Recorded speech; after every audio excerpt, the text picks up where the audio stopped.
ሰላም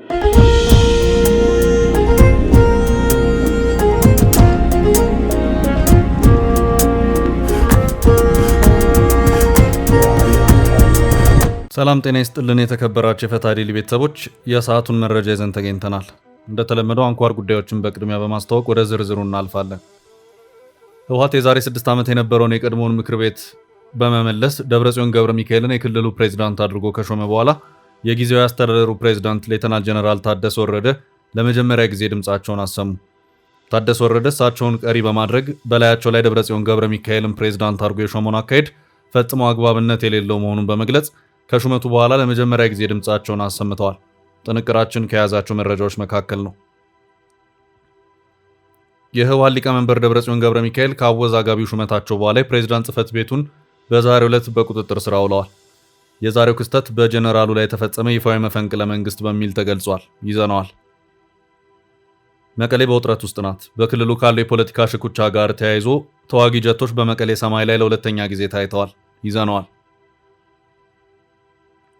በማህበራዊ ሚዲያ በስፋት የምትታወቀው ቲክቶከር እና ባለሀብት ወይዘሮ በረከት ወርቅ ወይም በረከት ገበሬዋ በፖሊስ እየተፈለገች መሆኑ ታወቀ።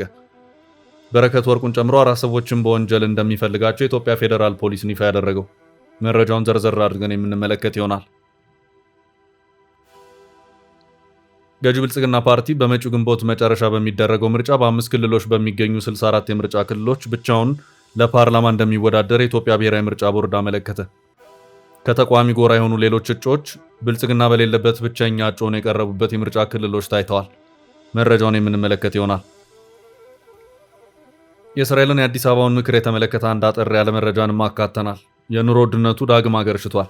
በኢትዮጵያ ላለፉት 5 ወራት በአንድ አሃዝ ተወስኖ የነበረው የዋጋ ግሽበት አሁን ላይ በነዳጅ እጥረት ምክንያት ወደ ባለ 2 አሃዝ ማሻቀቡ ተሰምቷል። ብሉምበርግን ጨምሮ ዓለም አቀፍ የዜና ምንጮች ስለዚሁ የኢኮኖሚ ጫናና ስለ ኑሮ ውድነቱ ተከታታይ መረጃዎች ይፋ አድርገዋል። መረጃዎቹን እናደርሳለን። እስከ ጥንቅራችን ፍጻሜ አብራችሁን ቆዩ። የምንለቃቸው ዕለታዊ ትኩስ ዜናዎች እንዲደርሷችሁ ላይክ፣ ሼር፣ ሰብስክራይብ ማድረግ እንዳትረሱ።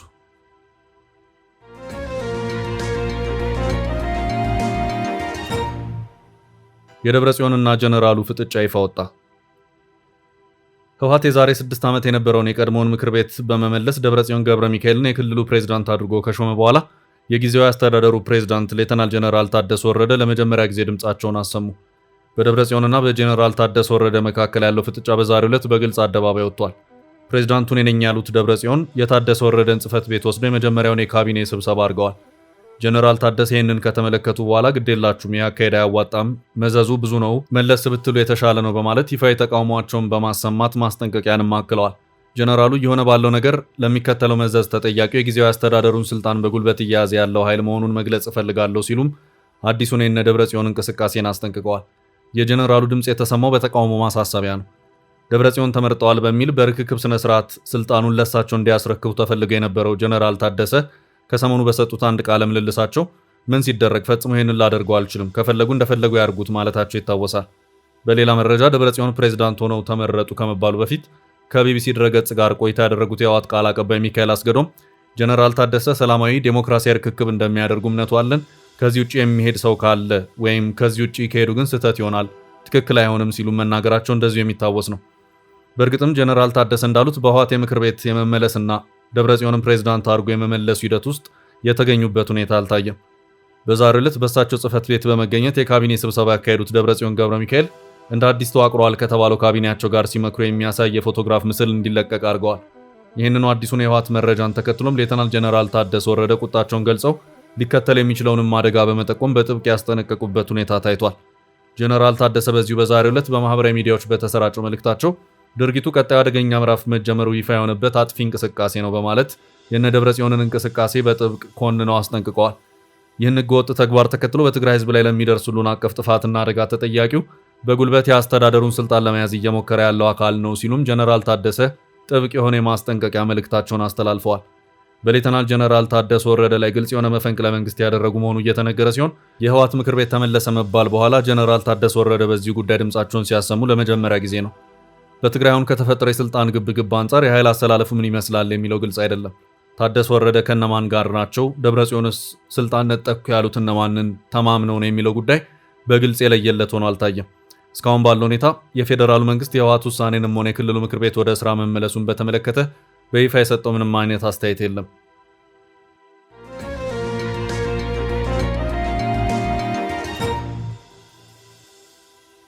በቀጣይ ርዕስ ደብረጽዮን ቢሮውን ተቆጣጠሩ። የህወሓት ሊቀመንበር ደብረጽዮን ገብረ ሚካኤል ከአወዛጋቢው ሹመታቸው በኋላ የፕሬዝዳንት ጽህፈት ቤቱን በዛሬው ዕለት በቁጥጥር ስር አውለዋል። የዛሬው ክስተት በጀነራሉ ላይ የተፈጸመ ይፋዊ መፈንቅለ መንግስት በሚል ተገልጿል። ደብረጽዮን ገብረ ሚካኤል ከቀናት በፊት ከጦርነቱ በፊት የነበረውን የክልሉ ምክር ቤት መልሰው በማቋቋም የፕሬዝዳንትነት ቃለ መሐላ መፈጸማቸው ይታወሳል። በ2012 ዓ.ም በትግራይ ክልል ብቻ ምርጫ ከተካሄደና በፕሪቶሪያው ስምምነት መሰረት በክልሉ ጊዜያዊ አስተዳደር ከተመረጠና ከ3 ዓመት በኋላ አለመግባባት ሲመጣ ህዝባዊ ወያነ ሓርነት ትግራይ ህወሓት ምክር ቤቱን እንደሚያስመልስ መግለጹ ይታወቃል። በዚህ ሳምንት ማክሰኞ እንደታየው ህወሓት ደብረጽዮን ገብረ ሚካኤልን ፕሬዝዳንት አድርጌ መርጫለሁ ብሎ ዛሬ ካቢኔ አባላትን ጠርቼ ስብሰባ ጀምሬያለሁ ብሏል። የክልሉ ካቢኔ ስብሰባዎችን በሚያካሄድበት በዚህ አዳራሽ የተደረገው የካቢኔው ስብሰባ ትኩረት ያደረገው በትግራይ ክልል እየተከናወኑ ባሉ የድህረ ጦርነት የማገገም ጥረቶች ላይ ሲሆን በተለይም ቅድሚያ የሚሰጣቸው አስተዳደራዊ ጉዳዮች፣ ተቋማትን መልሶ መገንባትና የማህበራዊ አገልግሎት አቅርቦት ላይ ውይይት መደረጉን አስተዳደሩ አስታውቋል። የድንገተኛ ለውጥ በፕሪቶሪያው የሰላም ስምምነት መሰረት ክልሉን በጊዜያዊ አስተዳዳሪነት ሲመሩ የነበሩትንና በቅርቡ የስልጣን ዘመናቸው በፌዴራል መንግስቱ የተራዘመላቸውን የጀነራል ታደሰ ወረደ ቀጣይ ዕጣ ፈንታ ጥያቄ ውስጥ ከቶታል። በሁለቱ ቡድኖች መካከል የነበረው አለመግባባት በሰላማዊ ውይይት ይፈታል ተብሎ ቢጠበቅም አሁን የታየው አመራርን በኃይል የመረከብ ሂደት ግን የሰላም ስምምነቱን አፈጻጸም አደጋ ላይ ሊጥል እንደሚችል ስጋቶች እየተደመጡ ነው። የሽግግር አስተዳደሩ ደጋፊዎችና የደብረጽዮን ወገኖች በጉዳዩ ላይ ያላቸው ልዩነት ለክልሉ መረጋጋት ፈታኝ እንደሚሆን የፖለቲካ ተንታኞች እየገለጹ ይገኛሉ። በአዲስ አበባ በኩል ያለው የፌዴራል መንግስት እስካሁን ባለው ሁኔታ በይፋ የሰጠው ምላሽ የለም። ይሁን እንጂ በትላንትናው ዕለት የሰሜን ምዕራብ እዝ ማንኛውንም አይነት ጥቃት ለመመከት ዝግጁ መሆኑ ተዘግቧል። የጦር ኃይሎች ምክትል ጠቅላይ ኤታማዦር ሹም ጀነራል አበባው ታደሰ በግዳጅ ቀጠናው ተገኝቶ ባስተላለፉት መልእክት እዙ ታሪካዊ ጠላቶችም ሆነ ከባንዳዎች ሊሰነዘር የሚችልን ጥቃት ለመመከት በሚያስችል ቁመና ላይ እንደሚገኝ ገልጸው ተደጋጋሚ የህወሓት ሀገር የማፍረስ ሴራዎችን ሲያመክን መቆየቱን አውስተዋል። ይህ የጦር መኮንኑ ንግግር በክልሉ ካለው ወቅታዊ የፖለቲካ ትኩሳት ጋር ተያይዞ የመንግስትን የጥንቃቄ እርምጃ የሚያሳይ ተደርጎ ተወስዷል። በትግራይ ያለው ውጥረት ተባብሶ በቀጠለበት በደብረጽዮን አስተዳደራዊ መዋቅሩን መቆጣጠራቸውን ሲገልጹ፣ በሌላ በኩል ደግሞ የፌዴራል መንግስት ወታደራዊ ዝግጁነት መግለጫዎች መሰማታቸው ቀጣዩ ጉዞ ወዴት ያመራል የሚለውን ጥያቄ አሳሳቢ ያደርገዋል። የክልሉ ህዝብ ከጦርነት በኋላ ሰላምን እየጠበቀ ባለበት በዚህ ወቅት መሰል የፖለቲካ ግልበጣዎችና ወታደራዊ ንክኪዎች የሰላም ሂደቱን እንዳያደናቅፉ ከፍተኛ ጥንቃቄ የሚሻበት ወቅት እንደሆነ አመላካች ናቸው።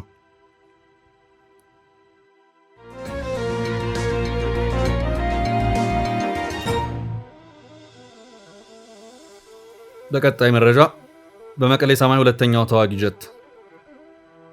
መቀለ በውጥረት ውስጥ ናት። በክልሉ ካለው የፖለቲካ ሽኩቻ ጋር ተያይዞ ተዋጊ ጀቶች በመቀለ ሰማይ ላይ ለሁለተኛ ጊዜ ታይተዋል። በትግራይ ክልል እየታየ ያለው ፖለቲካዊ ውጥረት አሳሳቢ ደረጃ ላይ በደረሰበት በዚህ ወቅት በክልሉ መዲና መቀለ ሰማይ ላይ ተዋጊ ጀት መታየቱ በነዋሪዎች ዘንድ ከፍተኛ ስጋትን ፈጥሯል። ወጋሃታ ፋክት እንደዘገበው ረቡዕ ዕለት በግምት ረፋድ 5 ሰዓት ከ37 ላይ አንድ የጦር ጀት በከተማ ሰማይ ላይ ሲበር ተስተውሏል። ይህ ክስተት በአንድ ሳምንት ውስጥ ለሁለተኛ ጊዜ የተመዘገበ መሆኑ ደግሞ በክልሉ ያለውን የጸጥታ ሁኔታ ይበልጥ ትኩረት እንዲስብ አድርጎታል። ከዚህ ክስተት አስቀድሞ ማክሰኞ ዕለት እንዲሁ የጦር አውሮፕላን በከተማ ሰማይ ላይ በዝቅተኛ ከፍታ ሲበር መታየቱ ተዘግቧል። በትላንትናው ዕለት በከተማ ሰማይ የውጊያ ጀት ዳግም የተስተዋለ ሲሆን የከተማ ነዋሪዎች እንደሚሉት ከሆነ የጀቱ ድምፅ በከተማ የተለያዩ አካባቢዎች በከፍተኛ ሁኔታ የተሰማ ሲሆን ይህን መሰል ወታደራዊ እንቅስቃሴ በህዝቡ ዘንድ ከፍተኛ ስጋት መደቀኑን የተገለጸው። ይህ ወታደራዊ እንቅስቃሴ በፕሪቶሪያው የሰላም ስምምነት አፈጻጸምና በክልሉ መረጋጋት ላይ ምን አይነት ተጽዕኖ ይኖረዋል የሚለው ጉዳይ የፖለቲካ ተንታኞችን እያነጋገረ ነው። በአንድ በኩል ደብረጽዮን ገብረ ሚካኤል የፕሬዝዳንትነት ቃለ መሐላ ፈጽመው ወደ ቢሮ መግባታቸው፣ በሌላ በኩል ደግሞ እንዲህ አይነት የኃይል ማሳያ የሚመስሉ እንቅስቃሴዎች መታየታቸው ቀጣዩ ጉዞ ወዴት ያመራል የሚለውን ጉዳይ አሳሳቢ አድርጎታል። ጀቱ የተላከው ለክትትል ይሁን ወይም ለሌላ ወታደራዊ መልእክት እስካሁን በይፋ የተባለ ነገር የለም። ይህ ተከታታይ ጀቶች በረራ ዓላማው ምን ሊሆን ይችላል የሚለው ጥያቄ በብዙዎች ዘንድ እየተነሳ ይገኛል። አንዳንድ የፖለቲካ ተንታኞች እንደሚሉት በረራው ለክትትል ስራ ወይም ደግሞ ወታደራዊ ዝግጁነትን ለማሳየት የታለመ ሊሆን ይችላል። እስካሁን ድረስ ከሚመለከተ የመንግስት አካል ወይም ከጦር ኃይሉ በረራውን በተመለከተ የተሰጠ ይፋዊ መግለጫ ባይኖርም በአንድ ሳምንት ውስጥ 2 ጊዜ መታየቱ ግን ጉዳዩን የጸጥታ ስጋት መረጃዎች መነጋገሪያ አድርጎታል።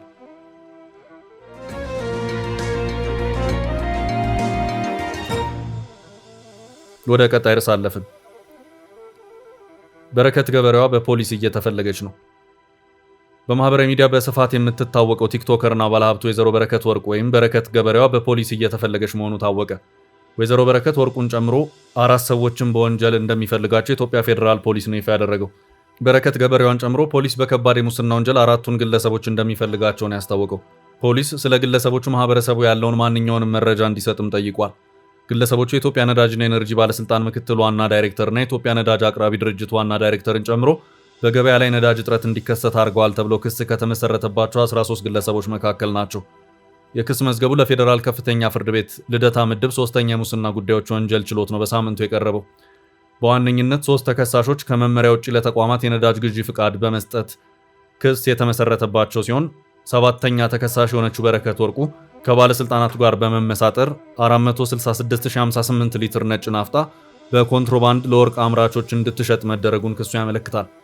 በዚህ መሰረት በመንግስት ላይ ከ8.4 ሚሊዮን ብር በላይ ጉዳት በማድረስ ክስ ተመስርቷል። እንዲሁም 4ቱ ግለሰቦች በገበያ ላይ የነዳጅ እጥረት እንዲከሰት በማድረግና 3ቱ ግለሰቦች ስልጣንን አላግባብ በመገልገል ከባድ የሙስና ወንጀል እንደፈጸሙ የፌዴራል ፖሊስ ክስ ያመለክታል።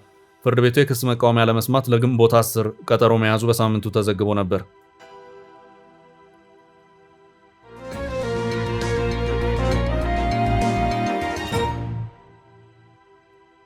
ወደ ቀጣይ መረጃ አለፍን። ባለ 2 አሃዝ የዋጋ ግሽበት ተከስቷል። ብሉምበርግ የኢትዮጵያ ዋጋ ግሽበት መጠን ላለፉት 5 ወራት ከነበረበት ባለ 1 አሃዝ ወጥቶ አሁን ላይ እንደገና ወደ ባለ 2 አሃዝ ማሻቀቡ ተሰምቷል። ብሉምበርግ እንደዘገበው በአገሪቱ ተከስቶ ያለው የነዳጅ አቅርቦት እጥረት በአጠቃላይ በሸቀጦችና አገልግሎቶች ዋጋ ላይ ከፍተኛ ጫና ፈጥሯል።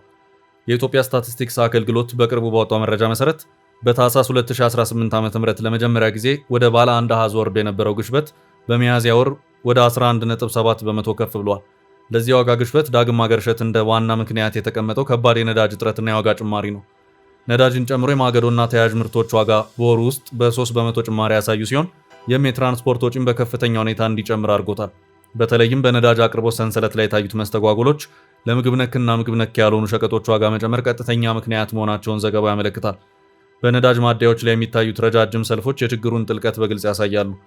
በሌላ በኩል ደግሞ ከጠቅላላው የዋጋ ግሽበት ውስጥ ከግማሽ በላይ ድርሻ የሚይዘው የምግብ ዋጋ በ13.5 በመቶ ጭማሪ ማሳየቱ ለብዙ ኢትዮጵያውያን የኑሮ ጫናውን ከባድ አድርጎታል። እንደ ዘይት፣ ስኳር፣ ስጋና ወተት ያሉ መሰረታዊ ሸቀጦች ዋጋ መናር የዜጎችን የመግዛት አቅም እየተፈታተነ ይገኛል። የኢትዮጵያ ብሔራዊ ባንክ ግሽበቱን ለመቆጣጠር የፖሊሲ ወለድ መጠኑን በ15 በመቶ ላይ አጽንቶ ቢቆይም ከውጭ የሚገቡ ምርቶች ዋጋ መጨመርና የብር ምንዛሬ ተመን መለወጥ ለፖሊሲ አውጪዎች ትልቅ ፈተና ሆኖባቸዋል። የመንግስት ባለስልጣናት በበኩላቸው የዋጋ ግሽበቱን በዘላቂነት ለመቀነስና የነዳጅ አቅርቦቱን ለማስተካከል የተለያዩ መዋቅራዊ ሪፎርሞችን እያከናወኑ መሆናቸውን ይገልጻሉ። ይሁን እንጂ ዓለም አቀፍ የነዳጅ ዋጋ መዋዠቅና የሎጂስቲክስ እክሎች የግሽበቱን መጠን ወደ ተፈለገው ነጠላ አሃዝ ለመመለስ የሚደረገውን ጥረት አዘግይተውታል።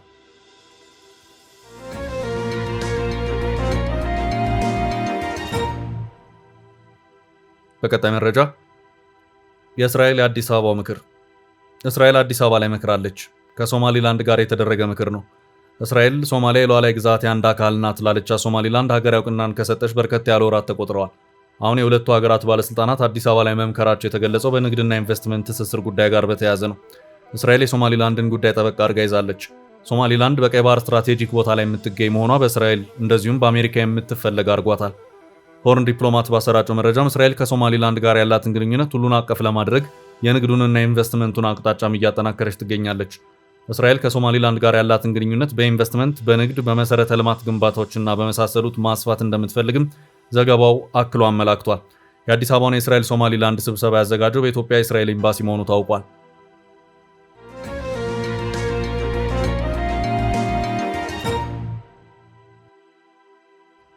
በቀጣይ መረጃ ብልጽግና ክፍት የተዋቸው የምርጫ ወንበሮች።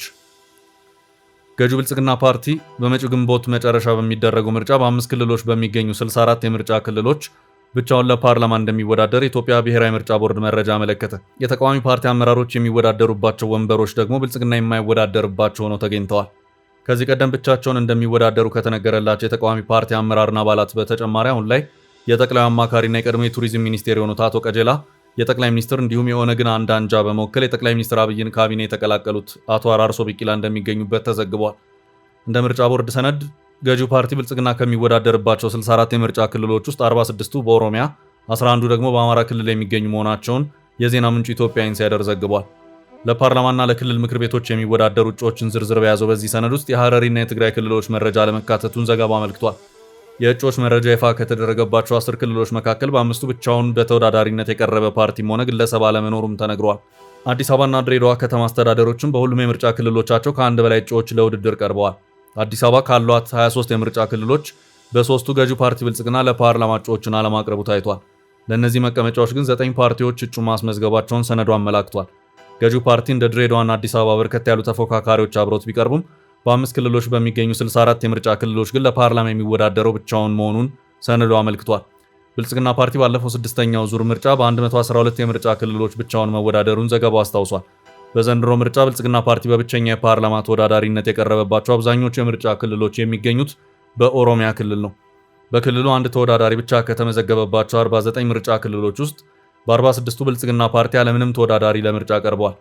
አንድ ተወዳዳሪ ብቻ የቀረበባቸው ቀሪዎቹ ምርጫ ክልሎች መንዲ፣ ደደር 2 እና ኮፈሌ 2 ሲሆኑ በመንዲ ምርጫ ክልል በብቸኛ ተወዳዳሪነት በግል እጩነት የቀረቡት የቀድሞ የኦሮሞ ነጻነት ግንባር ኦነግ ከፍተኛ አመራር የነበሩት አቶ ቀጀላ መርዳሳ መሆናቸው ታውቋል።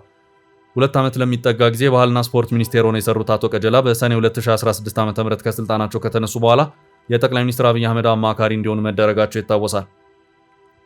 አቶ ቀጀላ የጠቅላይ ሚኒስትር አብይን ካቢኔ ተቀላቅሎ የነበሩት በአቶ አራርሶ ቢቂላ የሚመራውን የኦነግ አንድ አንጃ በመወከል ነበር። አቶ አራርሶ በዘንድሮ ምርጫ በደደር 2 ምርጫ ክልል ለመወዳደር ተመዝግበው የምስክር ወረቀት ማግኘታቸውን የምርጫ ቦርድ ሰነድ ያሳያል። በግል እጩነት ከተመዘገቡት አቶ አራርሶ እንደ አቶ ቀጀላ ሁሉ ያለምንም ተቀናቃኝ ብቻቸውን ለምርጫ መቅረባቸውን ነው መረጃ ያመለከተው።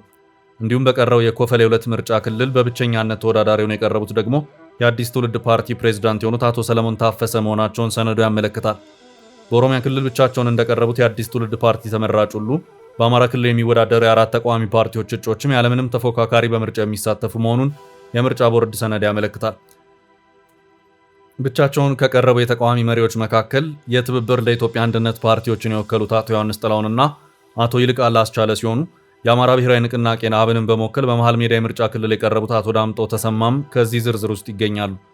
የነጻነትና እኩልነት ነእፓ የሳይንት 2 ምርጫ ክልል የፓርላማ ተወዳዳሪ አቶ መሐመድ ቡሽራና የኢትዮጵያ ዜጎች ለማህበራዊ ፍትህ ኢዜማ የግንደወይን ምርጫ ክልል እጩ አቶ እንደግ አዳነ በተመሳሳይ በብቸኝነት ለምርጫ የቀረቡ መሆናቸውን ሰነዱ አሳይቷል። 11 የብልጽግና ፓርቲ የፓርላማ ተመራጮችን በተለያዩ የምርጫ ክልሎች ያለ ተወዳዳሪ በግንቦት መጨረሻ የሚካሄደውን ድምፅ መስጫ ቀን ይጠባበቃሉ። ገዢው ፓርቲ በሶማሌ፣ በቤኒሻንጉል ጉሙዝና በደቡብ ኢትዮጵያ ክልሎች በሚገኙ 7 የምርጫ ክልሎች እንደዚሁ በብቸኛነት እጩዎችን ያቀረበ መሆኑን ዘገባው አመልክቷል። ቀደም ሲል የዜና ምንጩ ብልጽግና ለተቃዋሚ ፓርቲ አመራሮች ወንበር ያለ ውድድር ክፍት ማድረጉን ዘግቦ የነበረ ሲሆን ከፓርቲው ተቃውሞ እንደተሰማበት ይታወሳል። ውድ ቤተሰቦቻችን ለዛሬ ያዝንላችሁን ርዕሰ ጉዳዮች እዚህ ላይ ቋጨን። ላይክ፣ ሼር እና ኮሜንት በማድረግ ለቻናላችን ድጋፋችሁን መግለጽ እንዳትዘነጉ እያልን ከሌሎች መረጃዎች ጋር ደግመን እስክንገናኝ ቸር ያሰማን ስንል